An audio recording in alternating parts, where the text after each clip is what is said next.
तो मेरे प्यारे बच्चों, आज का डिस्कशन स्टार्ट करते हैं नेल्सन मंडेला के कोट के साथ। नेल्सन मंडेला कहते हैं, if you talk to a man in a language he understand that goes to his head, if you talk to him in his own language that goes to his heart. तो देखो यहाँ पे जो Nelson Mandela जी है, कहीं ना कहीं directly जो लैंग्वेज की, स्पेशली जो नेटिव लैंग्वेज होती है उसकी जो इम्पोर्टेंस होती है उसके बारे में बता रहे हैं कि अगर आप ऐसी लैंग्वेज में किसी इंसान से बात करोगे जो वो समझता हो, जैसे कि जो हम इंडियंस हैं हम इंग्लिश अच्छे से समझते हैं, तो अगर इस इंग्लिश लैंग्वेज में उससे बात करोगे तो वो उस चीज़ को समझेगा थ्रू हिज हेड, कि वो उसके दिमाग में जाएंगे, इंटेलेक्चुअल लेवल पे उसे समझ आएगी।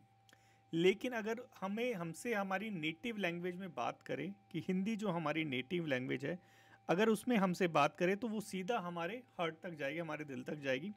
तो जो लैंग्वेज की इम्पॉर्टेंस है हमारे लिए कितनी ज़्यादा है, ये नेल्सन मंडेला बताने चाहते हैं।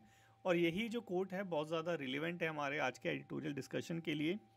थ्री लैंग्वेज डिबेट, आप सभी को पता है कि जो हमारी गवर्नमेंट है बेसिकली करना क्या चाहती है, all over India three language लेके आना चाहती है। एक हो गई हमारी इंग्लिश, दूसरी हो गई हमारी हिंदी, और तीसरी हो गई हमारी नेटिव लैंग्वेज। अब यहाँ पे जो नॉर्थ इंडियन है वो सोचेंगे इसमें बुराई क्या है, क्योंकि हिंदी तो हमारी वैसी मातृभाषा है। मातृभाषा मतलब जो हमारी नॉर्थ इंडियंस की जो लैंग्वेज है वो, प्लस जो इंग्लिश हो गई वो भी इम्पॉर्टेंट है और मोरलेस सबको ही आती है। उसके बाद हमारी नेटिव लैंग्वेज हो गई। लेकिन यहाँ पे जो साउथ इंडियंस है, जो साउथ इंडियंस हैं उनके बारे में सोच के देखो कि उनको अपनी नेटिव लैंग्वेज, लेट से तमिल का यहाँ पे एग्जांपल लिया गया है। तमिल जो है उनको, उनकी हमारी नेटिव लैंग्वेज है, प्लस उनके साथ इंग्लिश है। अब उनको एक थर्ड लैंग्वेज और सीखनी पड़ेगी, हिंदी। तो यहाँ पे ये मेन डिबेट है, इसको हम थोड़ा सा अच्छे से डिस्कस करेंगे। इम्पॉर्टेंट है हमारे CAPF एग्ज़ाम के लिए, ये आर्ग्यूमेंट राइटिंग के अंदर भी आ सकता है। और अगर लैंग्वेज प्रॉब्लम से कुछ क्वेश्चन आ जाता है ऐसे राइटिंग के अंदर, तो वहाँ पे भी इसके जो पॉइंट्स हैं वो यूज़ कर सकते हैं। तो देर नहीं करते, अपना डिस्कशन स्टार्ट करते हैं, क्योंकि वैसे ही बहुत देर हो चुकी है आज। तो अपना डिस्कशन स्टार्ट करते हैं। वही अपना एक उद्देश्य है मेरे प्यारे बच्चों, मिस नहीं करूँगा अपने नॉलेज पूल को बढ़ाने में, आपका डिस्कशन लेके आने में, ठीक है। तो ये है हमारा फर्स्ट पॉइंट। यहाँ पे बता रखा है बेसिकली क्या, कि ये जो हमारा थ्री लैंग्वेज जो फॉर्मूला है, जो जैसे मैंने आप सभी को बताया कि एक हो गई इंग्लिश, एक हो गई हिंदी और एक हो गई हमारी नेटिव लैंग्वेज, ठीक है। तो ये जो थ्री लैंग्वेज फॉर्मूला है जिसके ऊपर डिबेट चल रही है, तो ये जो डिबेट है एडिटोरियल में बताया गया है कि पॉलिटिकल आर्ग्यूमेंट्स के ऊपर बेस्ड है। मतलब यहाँ पे जो डोमिनेट है, वो डोमिनेट कौन कर रहा है, पॉलिटिकल आर्ग्यूमेंट्स डिबेट कर रहे हैं। लेकिन यहाँ पे जो स्टूडेंट्स हैं, जो कि सबसे ज़्यादा इफेक्टेड ग्रुप है, उसको ही कहीं ना कहीं यहाँ पे साइडलाइन कर दिया गया, इग्नोर कर दिया गया है। तो ये जो सारी डिबेट है ये पॉलिटिक्स बेस हो गई है, ना कि स्टूडेंट्स बेस्ड। ये सारी जो डिबेट है पॉलिटिक्स बेस हो गई है, ना कि स्टूडेंट बेस। तो ये यहाँ पे बताया गया है। तो यहाँ पे एग्जाम्पल लिया गया है तमिलनाडु का, कि तमिलनाडु में 55% जो स्कूल स्टूडेंट्स हैं, तमिलनाडु में 55% जो स्कूल स्टूडेंट्स हैं वो गवर्नमेंट स्कूल वाले हैं। और अगर थ्री लैंग्वेज फॉर्मूला है ये अगर हमने अडॉप्ट कर भी लिया, तो जो प्राइवेट स्कूल वाले हैं कहीं ना कहीं उनको एडवांटेज मिलेगा। क्यों? क्योंकि प्राइवेट स्कूल वाले जो थर्ड लैंग्वेज है, हिंदी उनके लिए थर्ड लैंग्वेज है, वो एक्स्ट्रा कोचिंग हो गई, ट्यूशन करके सीख लेंगे। तो यही यहाँ पे बता रखा है। नेशनल लेवल पे हो गया, अनफेयर कंपटीशन डेवलप कर देगा अगर थ्री फेयर जो हमारा फॉर्मूला है गवर्नमेंट लेके आ गई। की क्वेश्चन यहाँ पे क्या है, कि ये जो थ्री लैंग्वेज फॉर्मूला है ये हेल्प करेगी या अननेसेसरी बर्डन क्रिएट करेगी स्टूडेंट्स के ऊपर। ये यहाँ पे मेन जो इशू है वो डिस्कस किया गया है। तो आई होप जो मेन इशू है वो तो समझ आ गया होगा। क्या मेन इशू है? मेन इशू ये है कि ये जो थ्री लैंग्वेज फॉर्मूला है ये हेल्प करेगी या फिर ये अननेसेसरी बर्डन क्रिएट करेगी। तो सबसे पहले इश्यूज समझते हैं थ्री लैंग्वेज फॉर्मूला के साथ।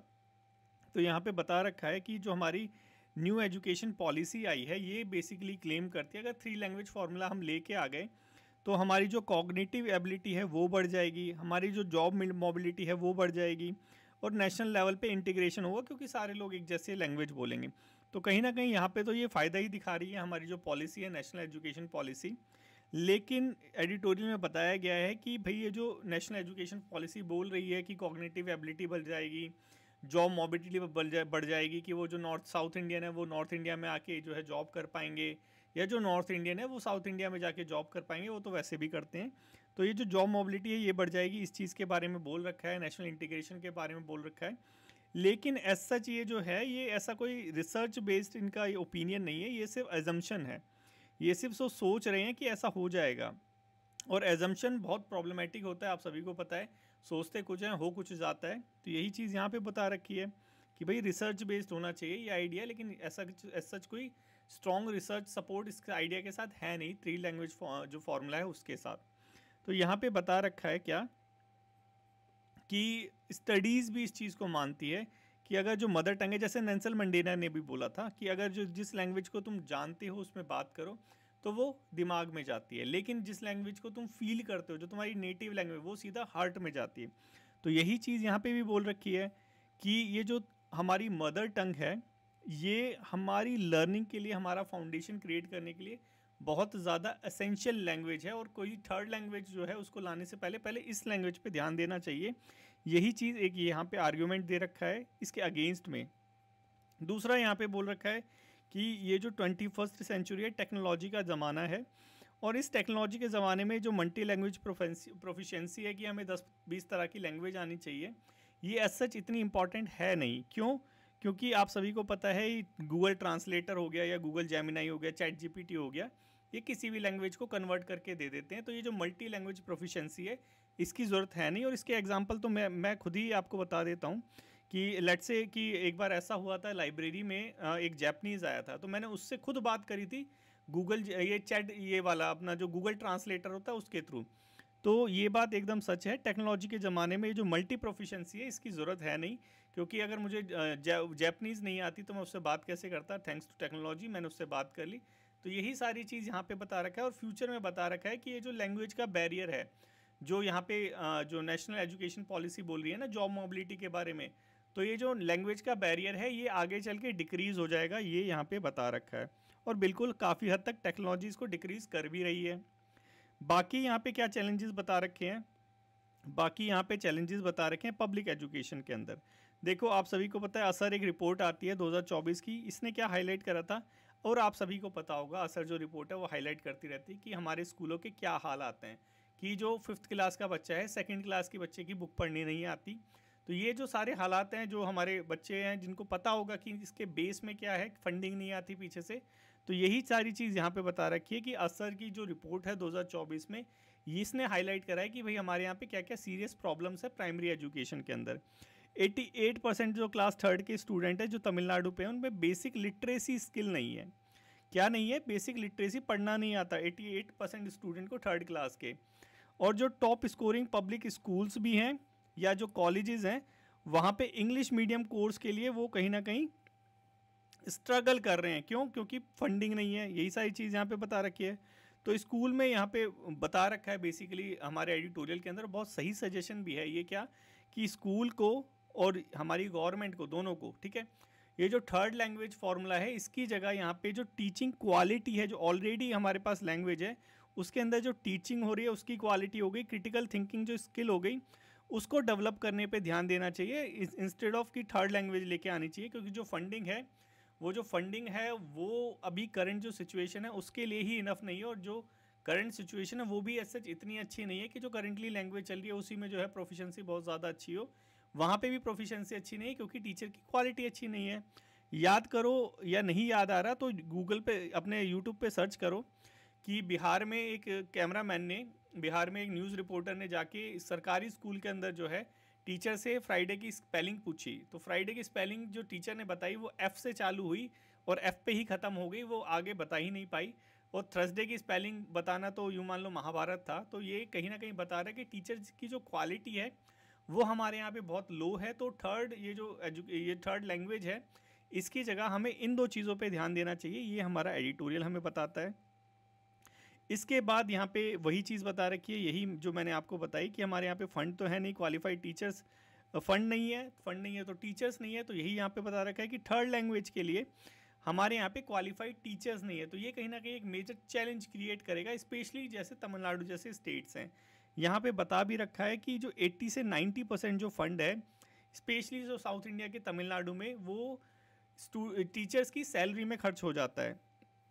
80 से 90% जो फंड है, उसके बाद स्कूल्स की जो इंफ्रास्ट्रक्चर है वो हालत ठीक नहीं होते, बेंच ठीक नहीं होता। तो ऐसी कंडीशन के अंदर कि जो करंट अपना खर्चा है वो नहीं निकल पा रहा है, तो ऐसी कंडीशन के अंदर जो थर्ड लैंग्वेज वाले टेचर को हायर करना वो बहुत ज़्यादा चैलेंजिंग होगा। जो फंड है ऑलरेडी वैसे ही कम है, 90% तो ऑलरेडी टीचर की सैलरी में चला गया। तो जो टेक्नोलॉजी को लेके आना है हमारे क्लासरूम्स तक, लाइब्रेरीज में जो खर्चा होना चाहिए कहीं ना कहीं वहाँ पे फंड जो 10-1% जाता भी है वो भी रिड्यूस हो जाएगा। ये यहाँ एडिटोरियल में बता रखा है, काफ़ी हद तक ये सही चीज़ है। असर भी इसी चीज़ को बोलती है, हमारा इकोनॉमिक सर्वे भी इसी चीज़ को बोलता है कि भाई हमारे यहाँ पे जो स्कूल रूम्स हैं, हमारे यहाँ जो क्लास रूम्स हैं, वहाँ पे एटलीस्ट 40% शायद सर्वे ने बोला था, इकोनॉमिक सर्वे ने, कि वहाँ पे इंटरनेट फैसिलिटीज़ नहीं है, तो कंप्यूटर नहीं है, इंटरनेट फैसिलिटीज़ नहीं है, 30% स्कूल में जो इलेक्ट्रिसिटी नहीं है। तो ये जो चीज़ें हैं, बेसिक इंफ्रास्ट्रक्चर की चीज़ें हैं, गवर्नमेंट को उस पर ध्यान देना चाहिए, ना कि थर्ड लैंग्वेज पे। ये चीज़ यहाँ पे भी बता रखी है और हमारा इकोनॉमिक सर्वे भी बोलता है। बाकी यहाँ पे बैलेंस बता रखा है कि भाई हमें जो है बैलेंस करने की ज़रूरत है, क्योंकि ये जो लैंग्वेज है, ठीक है, नेल्सन मंडेला ने भी बोला कि जिस लैंग्वेज में आप समझते हो वो आपके दिल में जाती है एकदम, ठीक है। जो लैंग्वेज है ये कहीं ना कहीं बेसिकली हमारे कल्चर को भी प्रिजर्व करती है। तो यही चीज़ है कि अगर नेशनल यूनिटी को जो है मेंटेन करना है तो ये थर्ड लैंग्वेज जो है नहीं लेके आनी चाहिए। अपने जो लोकल लैंग्वेज है वो होनी चाहिए, जो टू लैंग्वेज ऑलरेडी चल रही है। और यहाँ पे यही बता रखा है कि ऐसा नहीं है कि थर्ड लैंग्वेज आने से जो है प्रोफिशिएंसी वगैरह बढ़ जाएगी, क्योंकि तमिलनाडु के जो स्टूडेंट्स हैं ऑलरेडी जो नेशनल लेवल के टफेस्ट एग्ज़ाम है उसमें कॉम्पीट कर रहे हैं, यूपीएससी जैसे एग्ज़ाम्स को क्लियर कर रहे हैं। ये यहाँ पे चीज़ बता रखी है। तो यहाँ पे कहीं ना कहीं यही क्वेश्चन कर रखा है कि क्या होगा अगर हिंदी को इंग्लिश से रिप्लेस कर दिया जाए नेशनल लेवल पे। तो देखो होगा क्या, जो हमारे साउथ इंडिया के स्टेट हैं या फिर जो हमारे नॉन हिंदी स्टेट हैं उनको स्ट्रगल करना पड़ेगा। और स्ट्रगल उनको भी नहीं, सबसे ज़्यादा उनको स्ट्रगल करना पड़ेगा जो गवर्नमेंट स्कूल में पढ़ाई करते हैं, क्योंकि गवर्नमेंट स्कूल के जो हालात हैं वैसे ही बदतर हैं। अब जब थर्ड लैंग्वेज फार्मूला आ जाएगा उसके बाद फंड की जो रिक्वायरमेंट है और ज़्यादा बढ़ जाएगी। तो वो सारी चीज़ बता रखी है यहाँ पे कि तमिलनाडु और नॉन हिंदी स्टेट जो है बेसिकली उनको सफ़र करना पड़ेगा। तो यही चीज़ है यहाँ पे कि जो पॉलिटिकल डिबेट है ये हमारे जो भविष्य है, हमारे जो बच्चे भविष्य हैं स्टूडेंट्स, उनके फ्यूचर को हार्म ना करे, यही यहाँ पे मेन मुद्दा है। तो यही चीज़ है बच्चों, यहाँ पे बता रखा है student might fair unfair advantages अगर हिंदी को मैंडेटरी कर दिया गया। तो देखो आपके लिए तो कोई प्रॉब्लम नहीं है, स्पेशली जो इस लेक्चर को सुन रहे हैं, क्योंकि वो ऑलरेडी हिंदी जानते हैं तभी हिंदी के लेक्चर सुन रहे हैं। लेकिन लेट्स सपोज कि वो उन स्टूडेंट्स का क्या होगा, लेट्स से केरला हो गया, तमिलनाडु हो गया, कर्नाटका हो गया, तेलंगाना हो गया, ठीक है, आंध्र प्रदेश हो गया, ये जो स्टेट्स हैं यहाँ पे तो हिंदी बोली ही नहीं जाती। सबसे ज़्यादा जो डिसएडवांटेज क्रिएट होगा ये उन लोगों के लिए क्रिएट होगा। तो यही यहाँ पे मेन चीज़ कर रखी है कि यहाँ पे हमें अपनी जो पॉलिसीज़ हैं वो पॉलिटिक्स को देख के नहीं, अपने स्टूडेंट्स को देख के बनानी चाहिए। और मेन जो फोकस होना चाहिए वो क्या, क्रिटिकल थिंकिंग, टीचर्स की क्वालिटी, इंफ्रास्ट्रक्चर, इसको इम्प्रूव करने के लिए, ना कि लैंग्वेज को एनफोर्स करने के लिए, लैंग्वेज को दूसरे स्टेट्स के ऊपर थोपने के लिए। तो यही सारी चीज़ मेरे प्यारे बच्चों एडिटोरियल के अंदर बता रखी है। तो आई होप आपको समझ आ गया होगा कि अगर ये टॉपिक आ जाता है तो आपको कैसे डील करना है। अगर आ गया हो समझ तो ये पेपर 2 के लिए एक टॉपिक है, इसको अटैम्प्ट करने की कोशिश करना। और तो अभी तो बहुत ज़्यादा रात हो गई है, कल अटैम्प्ट करने की कोशिश करना। और कर लिया हो तो ग्रुप के अंदर शेयर करो बच्चों, वहाँ पे शेयर करोगे तो दूसरे बच्चे भी आपके ऐसे को रिव्यू करेंगे। और कैसे पहुँचना है वहाँ तक, अपने डिस्क्रिप्शन में जाइए, डिस्क्रिप्शन में जाके जो है टेलीग्राम का जो है लिंक दे रखा है सबसे पहले, वहाँ जाके आप टेलीग्राम को ज्वाइन कर सकते हैं। और इसकी जो PDF है वो मैं बहुत पहले जो है सुबह ही प्रोवाइड करा देता हूँ। एडिटोरियल डिस्कशन में कभी कभी देर हो जाती है, जैसे आज हो गई, तो कोई बात नहीं, चलो नेक्स्ट चलते हैं।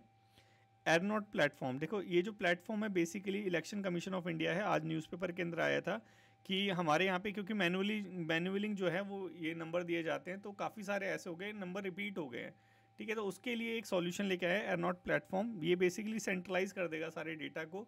तो ये जो डुप्लीकेशन ऑफ एफर्ट है, डुप्लीकेशन ऑफ जो नंबर्स हैं, इसको एलिमिनेट कर दिया जाएगा। यही यहाँ पे बता रखा है। एयरनॉट किसका है, हमारा इलेक्शन ऑफ कमीशन लेके आई है। देखो एक चीज़ याद रखना, अगर ये दे दिया जाता है, इसकी फुल फॉर्म पहले तो याद रखो, इलेक्टोरल रोल मैनेजमेंट सिस्टम, ठीक है। वेब बेस्ड प्लेटफॉर्म है, इलेक्शन कमीशन ऑफ इंडिया ने डेवलप करा है, ना कि कोई हमारा और किसी इंस्टीट्यूट ने। इलेक्शन ऑफ कमीशन इंडिया का है। डाटा इसका सेंट्रलाइज रहेगा, वोटर को रजिस्ट्रेशन करना पड़ेगा, वेरीफाई करना पड़ेगा, माइग्रेशन डिलीशन सारी चीज़ यहाँ पे हैंडल होगी। मल्टी लैंग्वेज सपोर्ट है, एक लैंग्वेज में नहीं है, बहुत सारी लैंग्वेज है। और रियल टाइम इंटीग्रेशन होगा। ये सारी चीज़ें यहाँ पे बता रखी है। मेन चीज़ यही जानने की है कि ये किसका है, हमारा इलेक्शन कमीशन ऑफ इंडिया का। क्वेश्चन नंबर 1 है मेरे प्यारे बच्चों, कमेंट करने की कोशिश कर, आंसर करने की कोशिश करो कमेंट बॉक्स में। दूसरा, ये पीरियोडिक लेबर फोर्स की जो है एनुअल रिपोर्ट आ रखी है, पता नहीं कितनी आएगी। पहले भी हम 2-3 डिस्कस कर चुके हैं, सबका डेटा मिलता नहीं है, लेट से फिर भी ये चलो आ गई है। तो यहाँ पे थोड़ा सा देख लेना, वर्क जो हमारे यहाँ पे बता रखा है कि हमारे यहाँ जो वर्क पॉपुलेशन है वो बढ़ रही है, मतलब हमारे यहाँ पे एम्प्लॉयमेंट बढ़ रहा है, लेकिन नीति आयोग बोलता है कि एम्प्लॉयमेंट बढ़ रहा है, किसी की सैलरी नहीं बढ़ रही है। ठीक है, सैलरी नहीं बढ़ रही है, किसके हिसाब से? इन्फ्लेशन के हिसाब से। ये मेन यहाँ पे आया था। तो हमें बस ये वाला जो पॉइंट है इसको थोड़ा सा याद रखना, एम्प्लॉयमेंट वगैरह में आ जाता है, तो इसको हम यूज़ कर सकते हैं, इसलिए मैं ये लेके आया था आपके लिए। ठीक है, ये वाला जो पॉइंट है लिख लेना, जो बच्चे सेल्फ प्रिपेयर कर रहे हैं उसको लिख लेना, इंपॉर्टेंट है ये। उसके बाद ब्लू घोस्ट मिशन 1, क्या चीज़ है ये? देखो अभी मून के ऊपर ये जो हमारा ब्लू घोस्ट मिशन 1 है, प्राइवेट कंपनी का बेसिकली मिशन है यूएस की, वो लेके गई है, और पहला नहीं है, इससे पहले भी हुए हुए हैं। ठीक है, तो यहाँ पे यही बताया इसकी लैंडिंग साइट कौन सी है, Mons Latreille a volcanic formation in Mare Crisium, ये इसकी क्या है, लैंडिंग साइट है। मिशन क्या है इसका? मिशन बेसिकली 10 तो ये इंस्ट्रूमेंट लेके गया अपने साथ में। ठीक है, उसके बाद इसका मिशन बेसिकली है डस्ट लेविटेशन को स्टडी करना, और ये जो लूनर हॉरिजॉन ग्लो जो होता है उसको स्टडी करना, ये बेसिकली इसका मिशन है। ये यहाँ पे बता रखा है। नासा ने कोलैबोरेट करा है आर्टेमिस प्रोग्राम के अंदर। आर्टेमिस प्रोग्राम क्या है, चलो इसको तो छोड़ो, आर्टेमिस प्रोग्राम क्या है? आर्टेमिस अकॉर्ड है, इसको देखो, ये इंपॉर्टेंट है। ठीक है, क्योंकि ये प्राइवेट कंपनी का है, ऐसे जितना पूछते तो है नहीं, हमारा यूपीएससी प्राइवेट ऑर्गेनाइजेशन में इतना इंटरेस्टेड नहीं रहता, लेकिन थोड़ा बहुत जो न्यूज़ में है उसको तो ध्यान में रखना पड़ता है। उसके साथ ये हमारा अकॉर्ड जो हो गया, इसको थोड़ा सा याद रखना। क्यों याद रखना? क्योंकि इंडिया हमारा इसका मेंबर है। ठीक है, इसको एस्टेब्लिश करा था यूएसए ने नासा के साथ मिलकर। 7 इसके फाउंडिंग मेंबर थे, इंडिया इसके फाउंडिंग मेंबर में नहीं था। ठीक है, इसका जो देख लो कौन कौन था, ऑस्ट्रेलिया हो गया, Canada, Italy, Japan, Luxembourg, UAE हो गया, और हमारा यूनाइटेड किंगडम। मतलब कि यहाँ पे जो इसके फाउंडिंग मेंबर्स हैं, इसके अंदर हमारा इंडिया नहीं है, इंडिया के आसपास के देश नहीं, हम इंडिया बाद में जुड़ा था, तो फाउंडिंग मेंबर में नहीं आता। आउटर स्पेस ट्रीटी के ऊपर फाउंड हुआ है। आउटर स्पेस ट्रीटी यूएन की मल्टीपैक्ट ट्रीटी है, कि जो आउटर स्पेस है उसका पीसफुल यूज़ करे, उसके लिए है। ठीक है, तो यही सारी चीज़ यहाँ पे बता रखी है, यही मेन चीज़ है। हमारी जो कंट्री है वो 27th कंट्री थी। अब देख लो यहाँ पे सारा चार्ट वार्ट दे रखा है, कौन सी कंट्री है कौन सी नहीं है, ये सारी चीज़ें हैं। अपने को तो इंडिया से मतलब है, इंडिया हो गया हमारा, कनाडा हो गया हमारा, ऑस्ट्रेलिया हो गया, यहाँ पे वो सारी चीज़ें देखनी चाहिए आपको, कि हमारी जो ये हो गई, ठीक है, हमारा जो ये क्वाड हो गया, इसके मेंबर है कि नहीं है? देखो हमारा जापान हो गया, हमारा ऑस्ट्रेलिया हो गया, हमारा इंडिया हो गया, और हमारा यूएसए हो गया, ये रहा। ठीक है, तो क्वाड के मेंबर तो सारे इसके अंदर हैं। उसके बाद 1-2 मेंबर और देख लेना, चाइना वगैरह देखना, इसके अंदर है नहीं है, बस इसके ज़्यादा तो कुछ देखने की ज़रूरत नहीं है। चलो नेक्स्ट चलते हैं, नेक्स्ट चलो है ही नहीं। ठीक है, ये है हमारा क्वेश्चन नंबर 2। कमेंट बॉक्स में कमेंट करने की कोशिश करना बच्चों, अगर इसका आंसर आता हो तो आज के डिस्कशन में बस इतना ही है। नहीं, और भी है, और भी है। देखो देखो, ये है हमारा, इसको ऐसे राइटिंग के अंदर यूज़ कर सकते हो आप। देखो, वुमेन एम्पावरमेंट का टॉपिक है, कि अभी ये न्यूज़ भी थोड़ी सी वायरल हुई थी, कि एक जो फीमेल थी अपने बच्चे को लेके रेलवे स्टेशन पे ड्यूटी कर रही थी। तो ये कहीं ना कहीं वुमेन एम्पावरमेंट और उससे रिलेटेड जो फैसिलिटी गवर्नमेंट जो प्रोवाइड कराती है उसके ऊपर एक अपने आप में क्वेश्चन मार्क है ये वाली न्यूज़। प्लस एक यूनियन मिनिस्टर की जो डॉटर है, बेटी हैं, उनके साथ हरासमेंट की जो है एक इंसिडेंट देखने को मिला, तो ये भी क्वेश्चन मार्क है वुमेन की सेफ्टी को लेके, कि इतने बड़े मंत्री की जो बेटी है वही सुरक्षित नहीं है हमारे भारत के अंदर, तो बाकी औरतों का क्या? ये ऐसे करके जो है आप इंट्रोडक्शन स्टार्ट कर सकते हो। फिर ये डेवलपमेंट वाला हो गया, एक ट्राइबल विलेज के अंदर अभी इलेक्ट्रिसिटी आई है, तो ये बहुत प्यारा इंट्रोडक्शन बन सकता है डेवलपमेंट वाला, कि डेवलपमेंट डिले हो गया, ऐसे ऐसे करके आ जाते हैं ना कई कई बार टॉपिक, वहाँ पे यूज़ कर सकते हैं। तो ये तीनों ही जो हैं न्यूज़पेपर की जो कटिंग है इंपॉर्टेंट है इंट्रोडक्शन बनाने के लिए। अपना इंट्रोडक्शन तैयार करके रखना, ठीक है, क्योंकि पेपर में मत सोचना कि पेपर में तुम्हें जो है इंट्रोडक्शन बना बनाया मिल जाएगा या एकदम से आ जाएगा। तो आज के डिस्कशन में बस इतना ही है मेरे प्यारे बच्चों। Thank you so much for today's discussion.